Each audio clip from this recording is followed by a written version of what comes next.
頭條。究竟點樣先知道自己可能有魔法，或者係呢一方面嘅感應力比較強少少嘅呢？係幫一個聽眾問嘅，究竟有冇聽眾可以俾到意見？自來嘅動物係邪嘅定係旺嘅呢？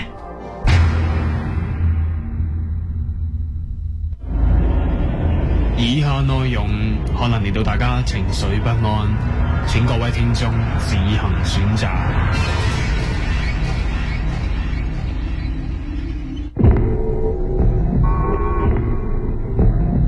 唔係要你怕，唔係要你怕，唔係要你怕，唔係要你怕，唔係要你怕，唔係要你驚，唔係要你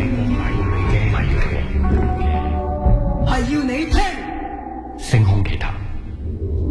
時間係晚上嘅11:10，歡迎大家收聽今日星空奇談嘅時間。我拍檔呢一樣啦，今日都係阿祖嘅。祖你好。係，英姑你好啊。阿祖，你有冇養動物噶？我以前有養開魚仔啦，跟住龍蝦仔嘅咁樣，但係都係咁樣嘅啫。OK，你啲貓貓狗狗係冇養過嘅。今日咧，頭先你聽我哋嘅頭條咧，都有講係幫一位聽眾問嘅，因為呢個禮拜咧發生咗啲好特別嘅事件。咁佢當佢問到我呢個問題嘅時候，其實我真係唔識答，我只可以我唔係我自己親身經歷，我哋有一個疏堂阿伯咧係有過呢啲咁嘅經歷，但係又唔係貓，又唔係雀，又唔係狗，係雀嚟嘅，所以我答唔到佢。嗱，嗰個情況咧。就係咁嘅，你聽住咯喎。係。咁喺呢一個係一位聽眾嚟嘅，係一位小姐嚟嘅。咁佢同佢嘅細佬咧就住嘅。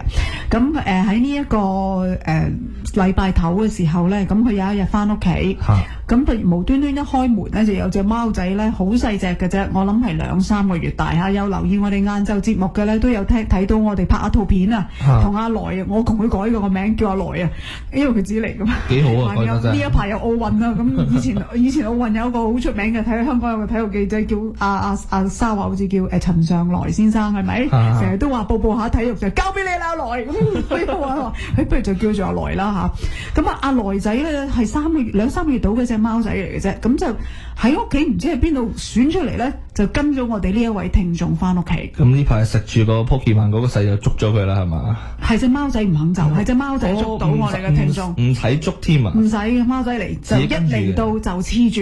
哦，咁樣嘅。Literally 咧，跟住呢位聽眾講咧，佢係從來冇養過貓貓狗狗嘅，佢都係最近學人試下養下兔仔嘅啫，第一次。即係話佢身上其實係冇啲乜嘢貓貓狗狗嗰啲味去引到第二啲貓。佢呢個貓仔咧，好似同佢有個緣分，當咗佢阿媽咁，係行到邊黐到邊，連去廁所啦、沖涼啦、食嘢啦，度度都黐住嘅。亦都話同佢一樣咧，有一個怕黑嘅習慣。最近講嘅，一熄咗燈咧，隻貓仔會同佢一樣咧，就喂喂叫噶啦，要阿媽開翻燈嘅。係咪隻貓仔本身自己醒目，知道自己呢家人富裕，所以唔想再流浪跟住佢落街？嗱，唔係嘅。嗱，講真，我哋呢個聽眾咧，我唔講佢結俾邊個啦。但係佢其實係經濟有限嘅，因為佢第一件事已經同我講，佢根本冇錢，佢養唔起呢個貓仔啊。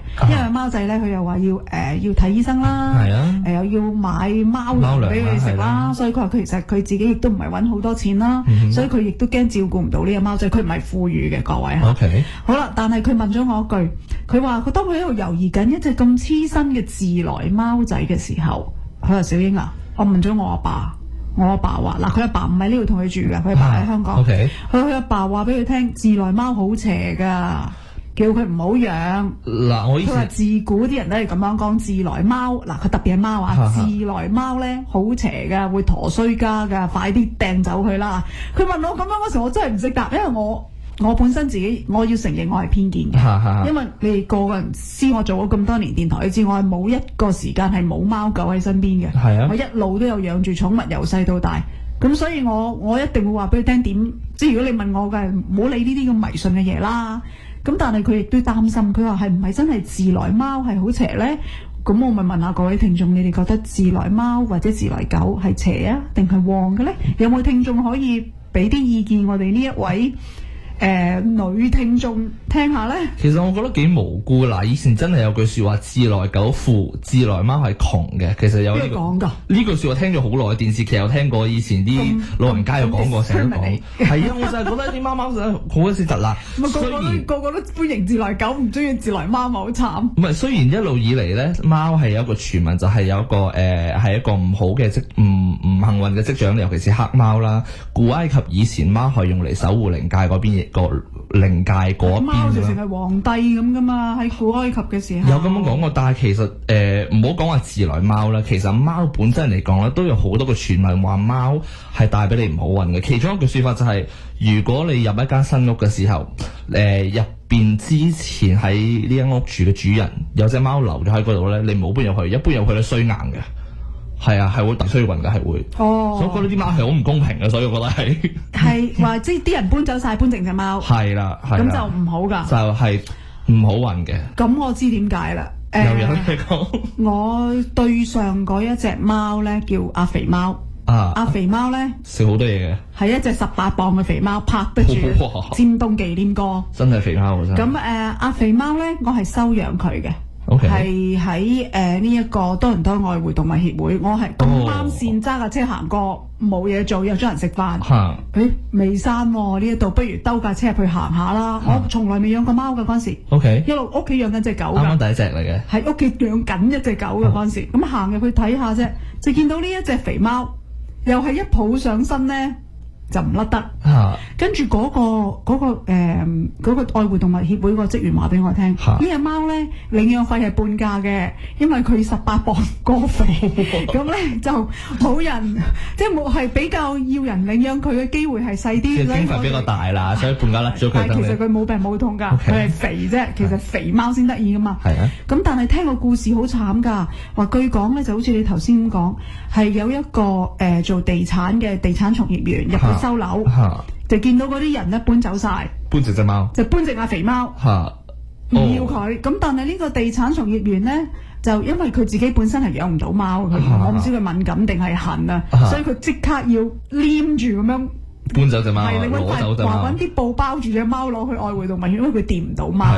原來係咁樣㗎。係啊，點啲人咁衰？乜其實好唔公平嘅，你講話咁樣嘅話真係。係，我覺得真係好唔公平對佢哋，呢啲係完全無厘頭嘅嘢嘅。但係有冇啲聽眾有啲真實嘅例子可以話到俾我哋呢一位女聽眾聽？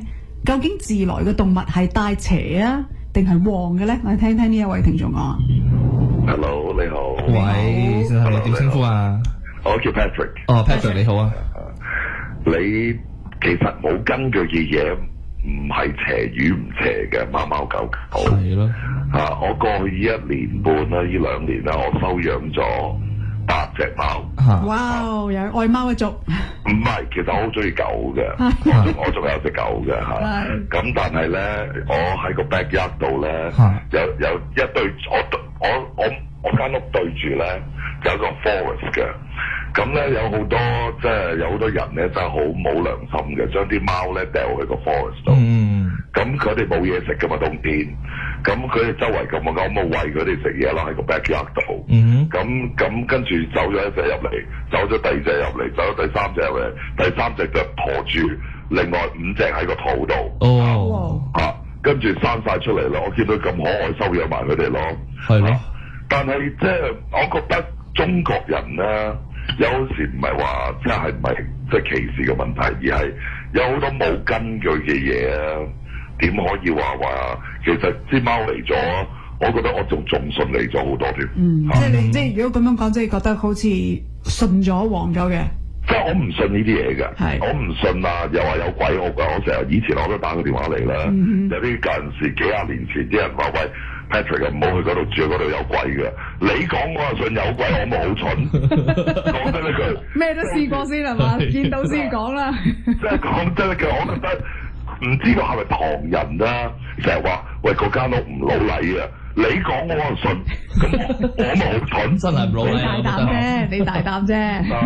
咁所以覺得貓貓狗狗，都唔知幾可愛啊！啲貓貓狗狗我就唔覺得佢哋邪啦。我因為我哋有隻其中之一隻貓啊，我一開門啦，佢撲上我身上啦已經。哦，咁你有冇黑貓啊？我生咗個5隻，裏邊有2隻係黑貓嚟嘅。絕對冇咩問題啊！絕對冇問題，越睇佢越可愛啊 ！OK， 得閒有機會 send 啲相嚟睇下。係咯。好啊。好 OK， 好多謝晒 Patrick。多謝晒 Patrick。嗱，我分享一個真實嘅故事俾大家聽啦。頭先講過比較早聽，講都冇人信啊！嗱，呢樣嘢你話係巧合又好，但係真事嚟嘅。嗱，我好細個就過嚟，喺我呢邊咧。有一個監護人係有一個疏堂嘅堂家姐嚟嘅，咁佢大我好多，佢喺呢邊讀緊大學，咁佢嚟呢度係我嚟呢度係佢照顧我嘅，佢要簽紙帶我翻學嘅。OK， 我呢個堂家姐咧，疏堂家姐咧，佢住香港咧，佢屋企唔有錢嘅，咁佢係以一個留學生嘅身份過嚟，大家知道要幾多錢交學費啦，幾千蚊一個學期加幣。咁我爸爸講俾我聽咧，點解阿伯娘會有錢？會送到阿家姐過嚟讀書咧，原來咧就話嗱，佢住喺香港嘅，香港港島，嗰條街叫做電氣道。佢話佢哋嗰陣時咧屋企咧就係開一個好細嘅士多仔嘅啫。OK， 環境可能好多仔女，環境其實唔係話十分富裕，冇錢供個細女過嚟讀書。佢有一次伯娘咧開咗個窗，有一隻雀自來雀飛入嚟。通常係好運嚟嘅，聽聞呢啲係啦，佢嗰隻雀唔肯走啊，喺佢趕都唔走啊。咁伯娘咪話：OK， 咁買個籠翻嚟，你就喺個籠打開個門口㗎個雀籠。隻狗隻雀咧係會自己係匿埋喺個籠入邊住，自己自出自入喺個屋企度飛完一輪。當屋企咁樣。係啦，佢唔會飛出街㗎。OK， 好啦，咁跟住咧講你都唔信，伯娘咧就好少嗰啲咪馬嚟㗎。馬標啊，I don't know，好似應該係賭馬嗰啲嚟嘅，唔知幾多 T 嗰啲咧，各位嚇。冇錯，嗰啲係馬嚟嘅。三 T。3 T 係。4 T 啊，3 T 啊。3 T 好難中。咁佢中嗰啲咧係中到最多錢嗰個咧，呢隻雀嚟咗之後，好快就中咗啦。一票獨得嗰啲啊？我唔知啊，我淨係知道佢跟住中咗好多錢啦，就有錢送我個家姐嚟去讀書啦，可以多到咁樣嘅，係幾年嘅大學嘅費用喎。好啦。跟住咧，家姐讀完書翻去之後咧，爹哋話：第二隻雀再飛嚟，second time 嗱，真事嚟㗎，講你唔信。And then 佢又係中一個 similar 呢啲咁嘅嘢咧，又中獎，又中多一嚿錢。佢話屋企係好旺啊，所以自來雀咧，我可以話俾你聽，憑我伯娘嘅經驗咧係好旺嘅。但係至於自來狗同貓咧，我真係冇經驗。但係睇上嚟。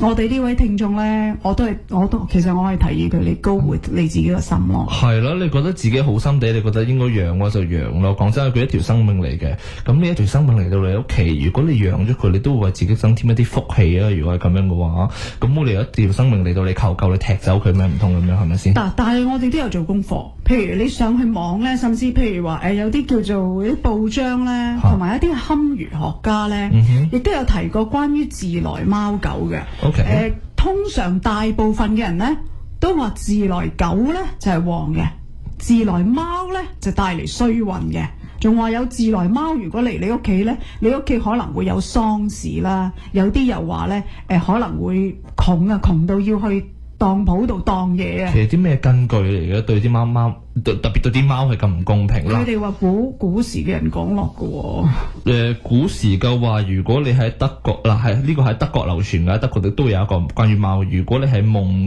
喺聖誕節夢見黑貓咧，即係話有一場大病嘅災難會降臨，即係有啲咁樣，即係對啲貓好唔公平咯。同埋黑色嘅貓咧，我亦都知道咧，愛護動物協會係講過，黑色嘅貓就算主流嘅人都係介意，係比較難。有人收養嘅，我哋聽下另一位聽眾啦，聽個電話。Hello，你好，係你好，點稱呼啊？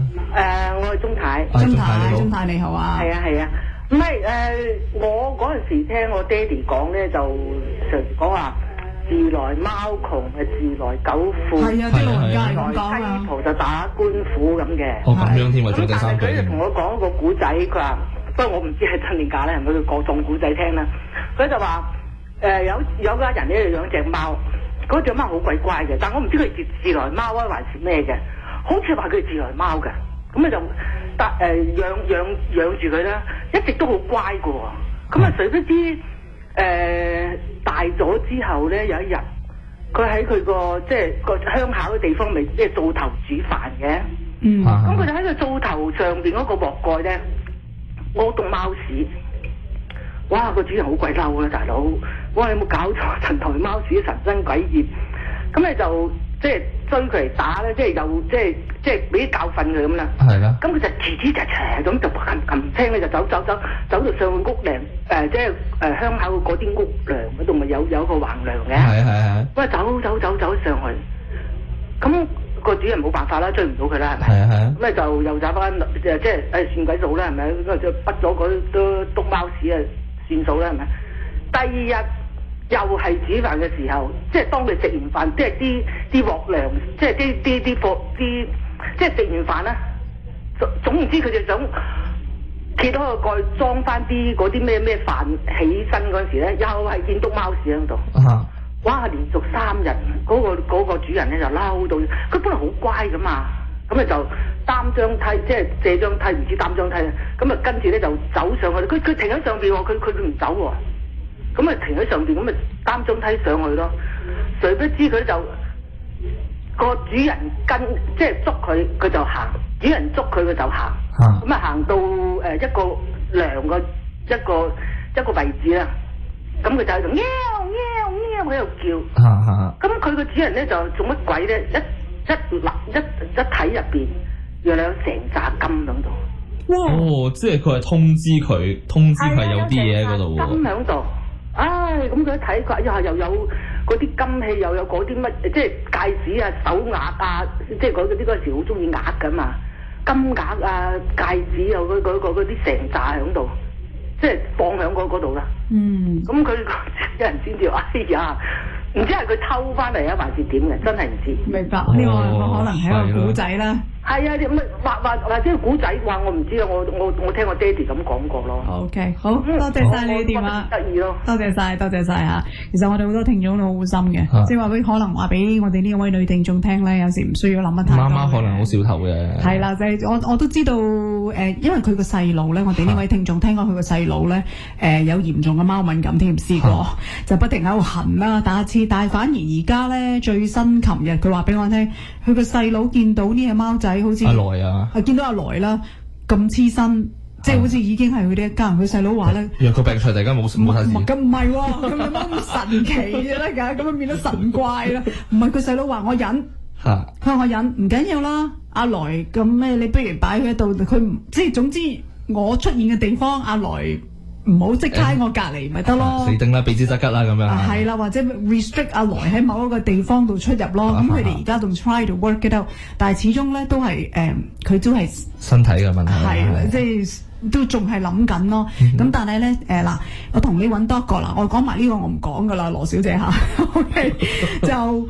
我哋睇咗一啲關於風水上面嘅嘢嘅嗱，其實咧有幾個學派，譬如喺有一位而家香港好出名嘅姓李嘅呢一位風水嘅先生，佢曾經係講過咧，佢就始終都係覺得貓咧就唔係咁好嘅。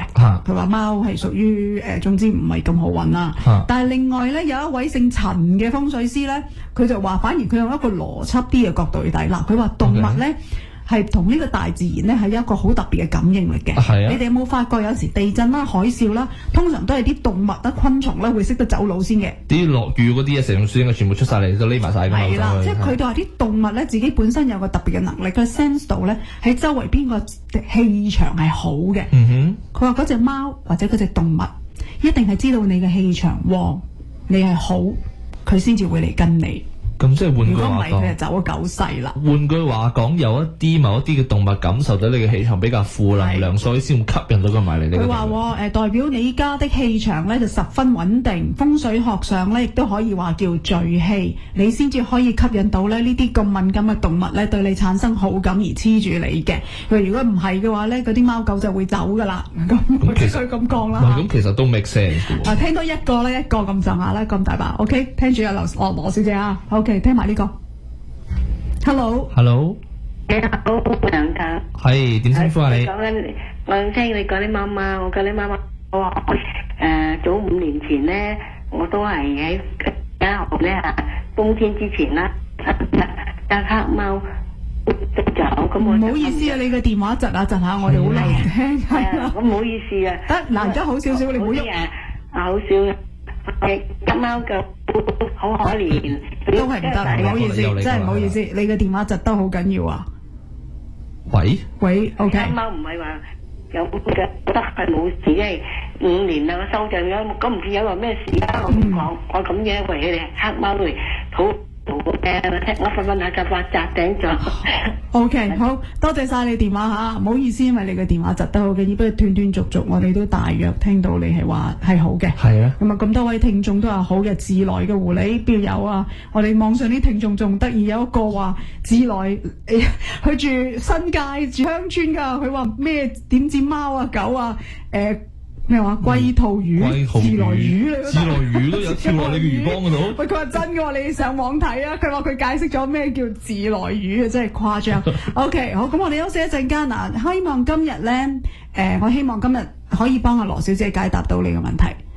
阿來咧係一隻好得意嘅貓仔，我會覺得佢同佢係一個緣分嚟嘅。如果你信呢一樣冥冥之中嘅緣分吓，咁希望你兩個生活得開開心心啦。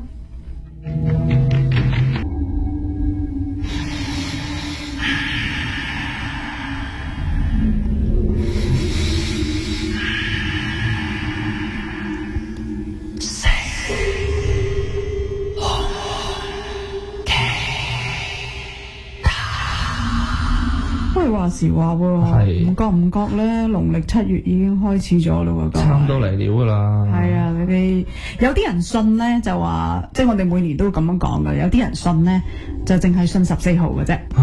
有啲人咧就信晒成個7月咧都係鬼節，即係話7月咧個鬼門關就開晒出嚟俾大家上嚟呢一度啊行街噶啦。咁所以即係其實嗱，你信又好，唔信又好啦嚇，咁有少少每年都提下大家噶啦。喺呢啲時候咧，夜晚出街嘅朋友，特別係夏天啦，小心啲啦。總之喺夜媽媽，其實應該咁樣講，任何時候你聽到有人喺啲唔應該叫你嘅地方係啦，你聽到人叫你嘅名，記住唔好應啊，各位，記住唔好應。又或者係一啲地方明明喺嗰個區域冇可能會知道你係呢個名，或者叫你呢一個名。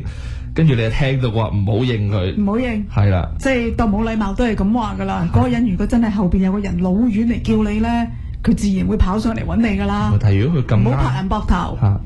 哇，其實我總之唔好亂講嘢啦。我哋啲頭髮咧有劉海呢啲咧，其實應該撥佢嘅，你都係咪啊？係要撥佢，暫時擺低個韓國嘅髮型先嚇，撥佢先，因為呢個額頭咧要露一露出嚟會好啲㗎。唔係喎，拍人膊頭。唔係，但係呢個係根據時勢嚟定喎，呢啲時裝嚟㗎嘛，你點可以？你自己決定啦，OK？你自己咁跟呢個韓流嘅話，你自己決定啦。OK， 我哋有啲債要還嘅，首先講咗呢個先。係啦，咁啊，之前講解夢嘅時候，咁阿 Benny 咧就 send 咗個夢過嚟俾我哋解嘅。咁我講翻先啦。咁當時咧，阿 Ben 發咗個咩夢咧？佢就話又唔記得點樣開始啦。總之咧，佢個夢一開始就記得自己入咗間房嗰度，有人叫佢入咗間房。咁佢入咗間房之後咧，就見到4具屍體瞓咗喺4張唔同嘅床嗰度啦。咁佢就話有一個人唔記得係咪同一個人噶啦，就叫佢去解剖啲屍體，特別係鋸佢嘅頭落嚟啊。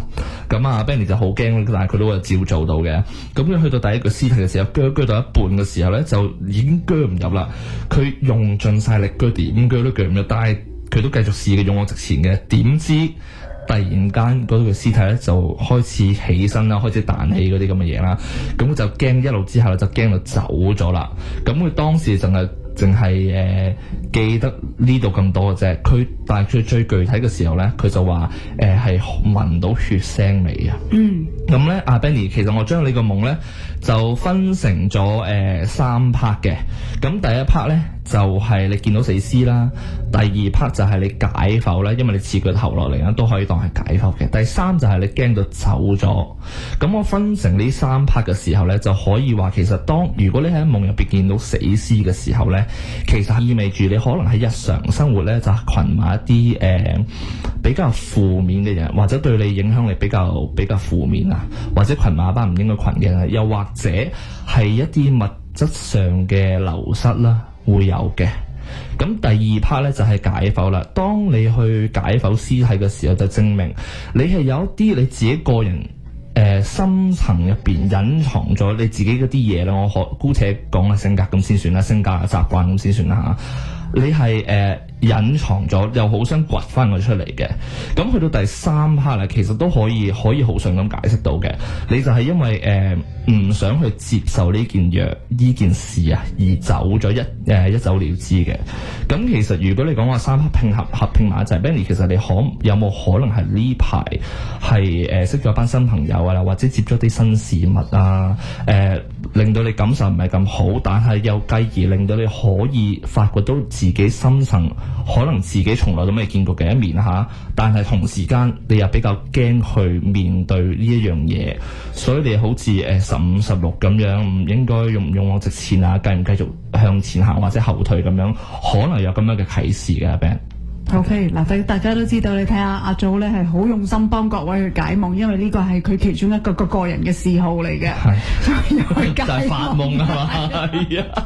即係如果各位咧，你第日有啲咩奇奇怪怪嗰啲咧，例如見到好多，不過我知道啊，好多解夢書講，而家見到死人咧，其實係好嘅。同埋如果你識得嗰個，你明知佢死咗，但佢翻生嚟揾你咧 ，pretty much 佢哋話係好嘅。所以有陣時夢好得意嘅，你就算如果你夢到自己死咧，又係好嘅。夢到有舐咗，好似頭先咁樣講咧，揩到有糞便，呢啲全部係好嘅。如果你真係睇下你見到有大便或者直情係掂到有糞便咧，睇下你嗰個接觸程度有幾高，呢個咧係強力嘅財運嘅顯示嚟嘅，幾本書都係咁講。所以如果發夢見到糞便，跟住之後瞓醒真係嚟一紮咁樣咁冇得講啦嚇，冇得講。即係佢話如果你發夢你見到，而且你掂到或者成身都係咧。醒咗之後咁冇啦 ，OK， 醒咗就冇啦。可唔可以唔發呢個夢啊？係好噶，應該即刻去買翻張649。即係佢哋話呢啲係超級財運嘅。咁係嘅，代表金啊嘛。但係遠睇下你點樣見到啊？你係遠處見到啊，聞到啊，定係喺你隔離，定係直情掂到啊？摸住或者成身都係咧？如果係嚇。呢個動作，OK， 好圖係另一回事嚇。OK， 好啦，咁啊，另外一位聽眾，我哋上個星期咧有提過關於呢個守護，會唔會有守護嘅守護天使、守護靈啦？我哋唔會用天使呢一個啦，比較敏感啲嘅係嘛？呢個守護嘅靈體，或者你會唔會覺得喺你嘅人生入邊，你曾經係大難不死，或者有啲事件咧，你覺得係有人喺臨危嘅時候幫過你一把嘅。嗱，我同大家講一講，我哋有位黃小姐咧，佢 send 咗個電郵嚟俾我哋，佢話咧事件係發生係咁啦，佢係美國人嚟嘅，佢話咧喺92年嘅時候咧就發生一件事嘅，大家聽下咯噃。佢係簡單啲嚟講咧，就係佢同兩個朋友要揸夜車由 New York揸去 San Francisco，OK， 係冬天嚟嘅添嚇，嗰個冬天係好凍好凍。佢哋話咧首先咧輪流揸車，咁揸車咧佢哋冇人係開快車嘅，而且咧每一日咧係規定咧，即係一揸8個鐘至10個鐘度咧，佢哋就會揾地方 pull over 啦。咁但係有啲機會有陣時咧需要開夜車。好啦，嗰一日咧啱啱有嗰一日咧嗰一晚咧，佢哋就係要開夜晚半夜嘅車嘅，可能趕住去下一個目的地，咁就由阿朋友 A 啊揸車，朋友 A 咧係一個好奉公守法嘅司機，即係唔會犯規乜滯嘅，唔會 speeding， 總之揸車好穩陣嘅。好啦，咁啊，其餘佢哋3個人啦，咁我哋呢一位聽眾黃小姐同埋朋友 B 咧，咁就喺車度瞓覺。通常揸親夜車，大家都知係咁噶啦，一個揸車，其餘嗰啲係瞓覺。咁一陣間到嗰個攰啦，輪流啦，瞓醒嗰啲揸車，咁我哋成日都係咁噶啦，出 road trip。好啦，去到一條咧，嗰條係 freeway 嚟嘅，半夜3更，佢嗰陣時阿黃小姐就瞓着咗，佢突然之間咧有人叫醒佢，總之佢聽到有聲又好咩都好啦，總之突然之間醒咗，個心咧係話俾佢聽有啲嘢唔係幾妥嚟緊，但係當其時佢望周圍咧係一架車都冇嘅，得佢哋自己一架車，又唔會有車撞埋嚟啊，咁但係總之咧佢去 goes with 佢自己醒咗嗰刻，你又話有把聲又好，總之有人俾到個感覺就係話你叫揸車嗰個行慢啲啊，要行慢啲，要行得好慢。咁佢就叫揸車個人啦，佢話阿 A 啊，你可唔可以揸慢啲啊？咁 A 話又冇車，我冇超速，我冇 speeding 啊，100我行100冇問題喎。周圍都冇車，頂啲嚟啦咁。咁但係黃小姐就好，佢 goes with 佢自己嗰個直覺，話唔好咧，真係係啊，收油啦，收油，真嘅收油啦。佢就喺嗰個收油個期間咧，就無端端唔知從哪裏來嚟咗一架 big truck，即係嗰啲大貨櫃車咧，幾個轆。大家明我哋喺呢邊多倫多 highway 成日見到嗰啲成8-4套轆嗰啲咧，好大架嗰啲車，無端端就喺嗰度行出嚟。跟住咧，因為嗰陣時係冬天，我 get 到就係咁啦嚇。3次車爆胎啊！架 big truck 突然之間喺佢哋前面爆胎，跟住成架車你明白啦，打側咁樣線咁樣，冇錯係失控。佢話直成個爆胎失控翻側打橫瞓喺度，不斷向前衝。即係電影橋段嗰啲向前咁樣打橫瞓嗰啲啊！佢話好在嗰陣時佢 insist 佢個即係堅持佢個揸車嘅朋友要收慢油，如果唔係佢哋係避唔到嘅。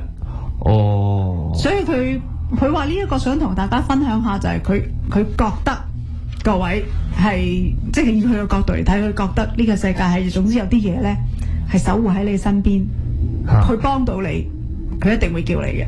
與其話係守護，我好明白你講咩啊嘛，我試過2次嘅。係咪啊？但係與其話你話守護靈，其實有冇可能你覺得自己可能呢一方面嘅感應力比較強，可以感應到一啲將會嚟緊唔好嘅能量嗰啲咁嘅嘢？咁都會嘅喎，即係有陣時咧，你諗下，如果你係一個即係可能我唔知啊，呢個可能係同你嘅內心有啲關係，咁你隔離有個企喺度，係咁話俾你聽，唔好，但係你係收唔到咁點咧？係啊，係 get 唔到就係 get 唔到嘅。係啦，嗱點解咧？因為有啲人咧，如果你當係與生俱來有呢個咁嘅能力嘅時候嘅話咧，就會顯而易見啲啦。但係隔離啲人唔明噶嘛，即係好似我一出世就係鋼琴高手咁樣，人哋話哇你點樣彈得咁叻嘅？冇我就咁彈嘅啫，即係同一個諗法嚟嘅。但係咧有一啲天生嘅你冇分，唔係，但係佢嗱，因為我上網睇咗好多唔同嘅資料，咁啊 Tess Whitehurst 咧就會講述一啲嘢㗎。但係講之前咧，我哋有啲嘢要聽聽先嘅。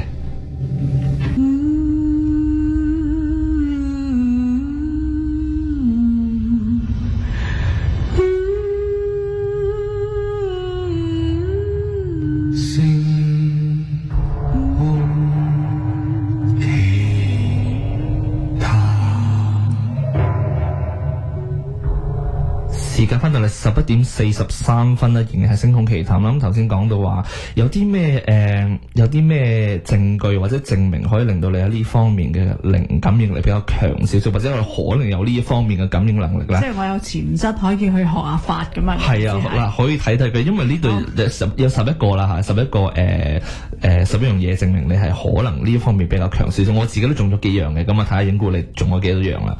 你有冇咁叻啊？中幾樣？唔係我其實仲多啲嘅，但係有啲我覺得係有少少唔係都 make sense 嘅，但係有少少咧講俾你聽先。我真係有 Harry Potter 嗰支 Magic Wand 嘅喎。你有晒第7集俾我仲有 Baltimore 嗰支棍。係我喺迪士尼，唔係我喺 Orlando 買。你係迷嚟喎，睇嚟你係。唔係我淨，但係冇咩法力喎，好嚟吧。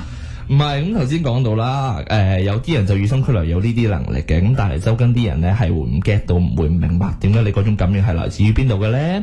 咁其實咧，如果你係有以下呢11點或者中幾樣咧，其實呢方面嘅感應都比較強啊！第一樣就係本身咧，你對啲神神怪怪啊、魔法啊，或者對靈異呢方面咧，係比較感到興趣。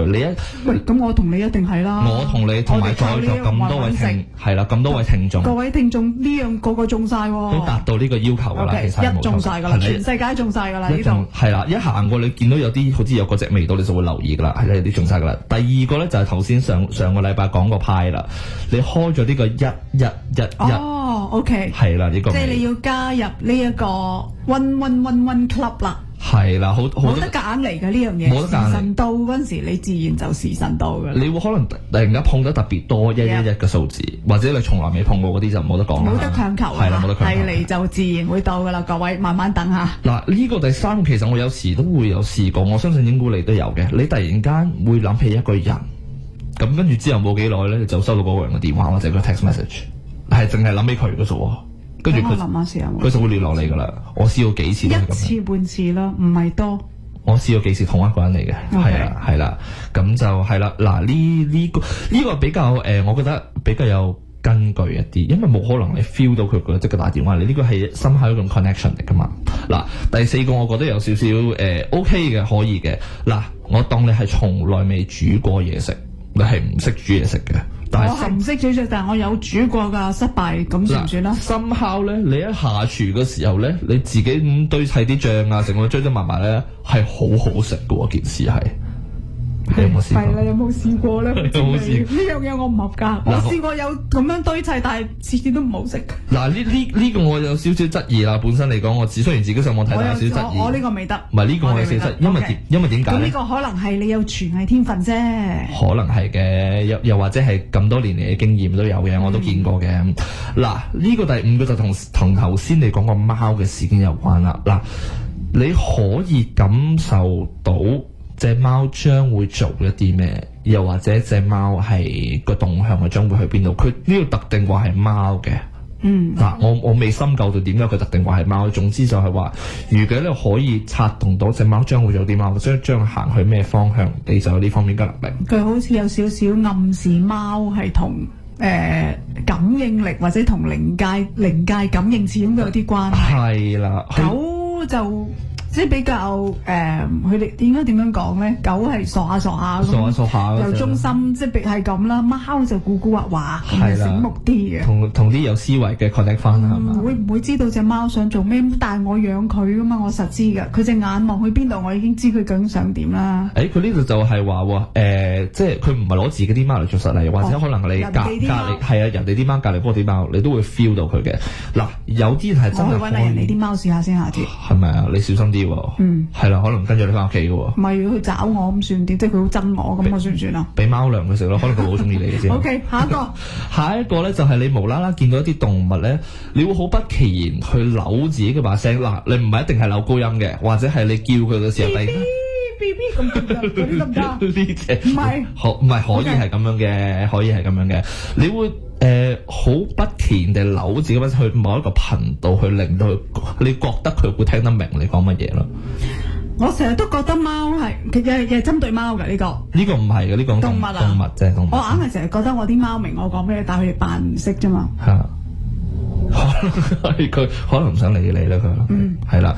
咁另外一個咧，就係你對某一啲顏色係特別挑剔，即係譬如有7種顏色擺喺你面前，你一定係要嗰隻顏色。點解咧？Favorite color？唔係，佢有個意思嘅，因為顏色咧係我哋用能量嚟解答咧。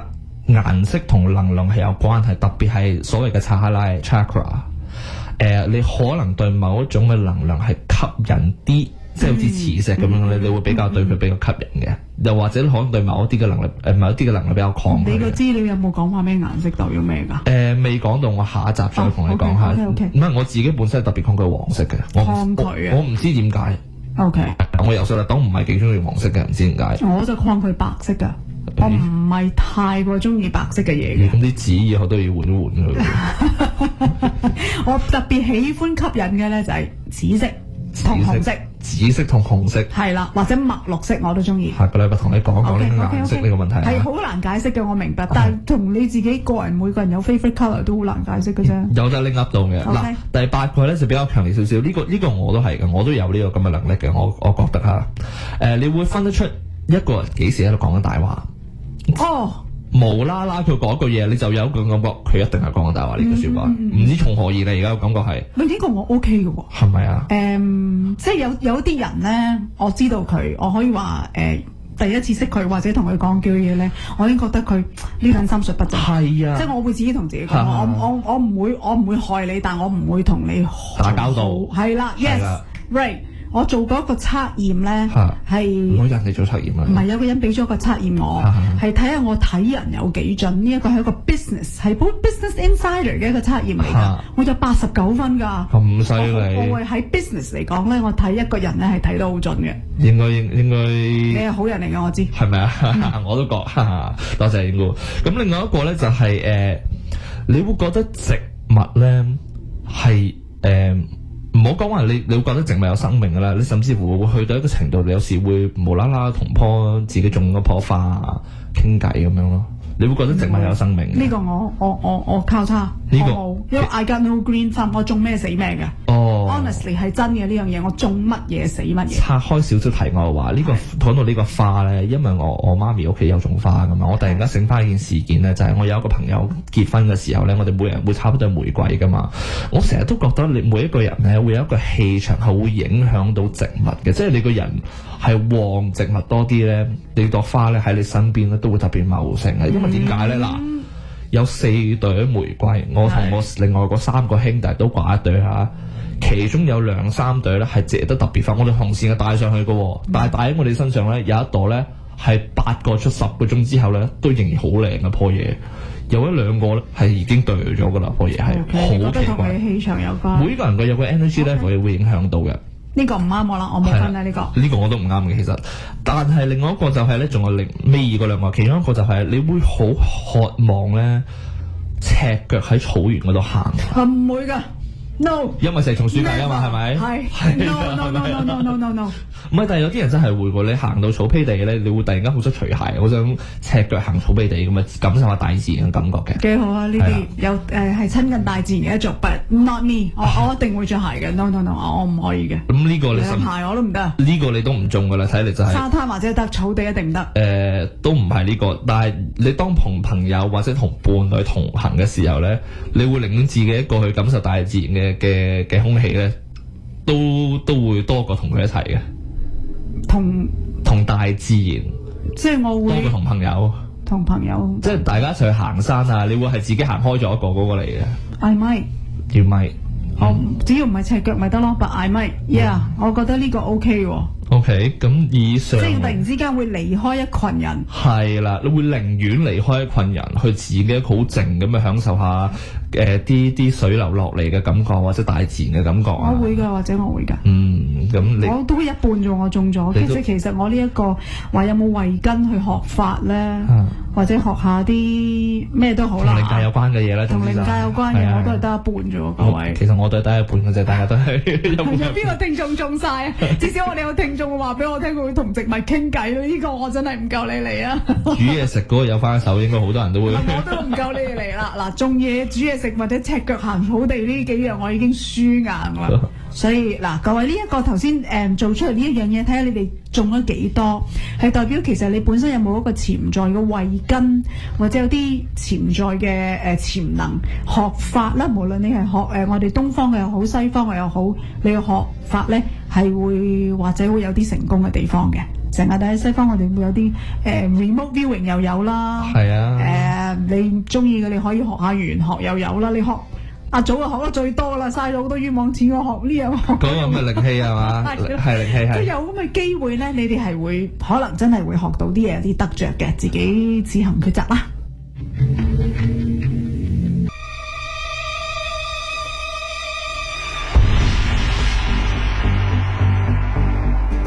星空奇談。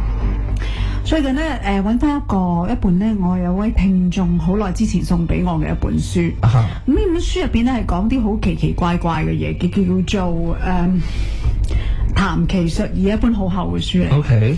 咁啊，我揭開入邊咧就睇一啲關於好奇怪嘅一啲仲未破到嘅，或者叫做 mystery 嘅一啲奇怪嘅故事。咁啊好奇。咁我就去喺網上面用而家個角度去睇呢啲故事，究竟會係點咧？係嘛？因為呢本書已經寫咗好耐。係啊。其中一個故事好特別嘅，同大家分享下。原來呢個故仔好出名㗎，叫做 The Paris Mystery， 巴黎的奇異案件咁樣啦。故事係發生喺1889年嘅5月，有一個英國嘅女仔同佢嘅媽媽就一齊去咗印度，經馬賽就去到巴黎。OK。啱啱5月期間呢，巴黎就有巴黎嘅博覽會。咁所以咧好多酒店都俾人訂咗晒啦。係啊。咁佢哋唯有咧就要俾貴啲嘅錢咧，去一啲貴價啲嘅酒店嗰度揾到2間單人房，揾唔到雙人房啦。OK。媽媽住咗喺342號房，342 OK。個女咧就住咗喺另外一間房嘅，駁唔到房添啊。好啦，個女咧就同個媽媽去 check in， 就發覺個媽媽間房呢個佈置咧係用棗紅色嘅絲絨包晒牆啊！你知以前啲巴黎嗰啲係咁嘅，係咁嘅，得唔使咁嘅樣，嗰陣時好興嘅，係時款嘅絲絨梳化、絲絨牆紙。好啦，跟住咧佢媽媽 check in 咗之後咧，轉個頭翻嚟，我女翻去阿媽間房，阿媽就唔舒服。暈咗喺張床度，病咗，突然之間染咗急病，醫院有醫生㗎。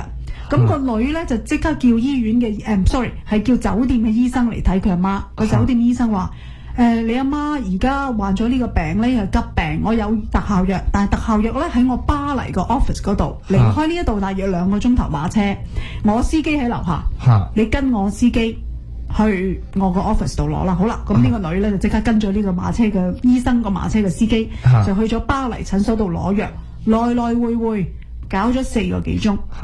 翻到嚟咧，即刻入去揾佢阿媽啦。跟住門口嘅 reception 咧，就叫住小姐，你去邊啊？咁佢話：我上342號房揾我媽。佢話：小姐，你揾你阿媽咧？你淨係得我哋淨係記得幾個鐘頭之前，你係你自己一個人嚟 check in。個女仔話：唔係喎，我媽喺342號房暈咗，醫生睇過去嘅，你叫翻個醫生嚟同我講。醫生嚟到話：小姐，我冇睇過你病喎，但係我頭先坐你個馬車嘅喎。我個司機話冇車過你喎。成間酒店嘅故事呢，就係冇人話記得呢個女仔係同個阿媽嚟酒店嘅。全世界間歇性失憶。冇錯，佢話係呢個女仔自己一個嚟 check in。好啦，大家會諗到，我哋上342號房睇下咪得咯。係啊，上342號房發覺一開到門係完全唔同晒裝飾，係變咗一間黃綠色嘅房。入邊住嘅咧係一對男女夫婦，人哋啲行李都仲喺度，相隔幾粒鐘啫喎，相隔幾粒鐘，佢落去 check 翻嗰本 sign in 嗰本簿咧，本來佢媽媽有 sign in 嘅，以前啲人係咁噶嘛，有本簿簽字嘅，佢阿媽簽嗰行冇咗，就變咗係而家嗰間房嗰個男人嘅 sign in 係 sign 喺呢個女仔嘅隔離嘅，好似冇得做假，冇啦，仲要1880幾年電腦都冇，冇錯啦，點可以？呢個女仔唔識講法文，咁佢就報警。呢兩之下呢，就跟住搞到上去呢一個嘅英國領事館，卒之輾轉，反正唔知搞咗堆咩出嚟呢。呢個女仔後來領事館俾佢坐船翻去英國，但 at the end 呢，呢個女仔係 end up 喺神經病院嗰度，係。所以呢個故事我覺得好 amazing， 咁我就上去網上面揾呢個故仔，直成有一篇話揾到呢報導呢一單新聞嗰個記者出嚟添，但係跟住就冇下文啦，只係去到呢度啫。嗱，今日呢個呢，我俾大家做嘅少少，如果你好奇心嘅，你去就可以上網去揾1989嘅 Paris Mystery， 就快就揾啦我。Yes， 睇下我哋有啲咩跟進啦。咁啊，今日節目時間差唔多啦。好，咁啊唔該晒你阿祖啦，多謝各位聽眾收聽，拜拜。